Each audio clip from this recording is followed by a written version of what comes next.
The ringing of church bells and the sight of the Vatican are emotive reminders of a painful past for Peter Saunders. I was abused by a family member from very, very early in my childhood, 7 or 8 years of age. And then I was abused by the head teacher at my primary school, Catholic primary school.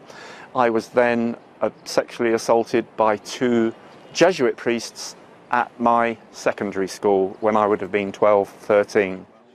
As a boy, he was brought up in a strict Catholic family in London and even considered joining the priesthood. As an adult, he kept his abuse a secret until he was 38. I always felt a bit depressed, I always felt down, I always felt unworthy, I always felt dirty, and I never really joined the dots. In Rome for the Vatican Sex Abuse Summit, Peter says it can only be a success if Pope Francis commits to a zero-tolerance policy. If a priest is found guilty, that person must be excluded from and dismissed from the priesthood forever. End of story. Likewise, apply the same criteria to any bishop, cardinal or senior church official who covers up for these disgusting crimes, and we know that that has gone on a lot.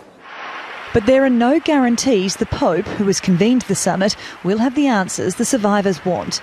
The main goal of the conference is to set guidelines for how bishops should act to prevent and deal with sexual abuse. But that's harder to achieve than it sounds. So in some parts of Western Europe and US, the issue of abuse has been addressed for many, many decades, and there's strong safeguarding protocols. But other parts of the Catholic world, in Africa, in Asia, it's a taboo subject. They don't want to talk about it. There's a denial. The real difficulty is getting concrete agreement when you have a massive church of 1.3 billion people all going at different speeds. Only a few church sex abuse victims will get to officially take part in the summit, yet many have come to Rome to apply pressure on the Vatican. But speaking to the faithful on Wednesday, the Pope delivered a message to his critics.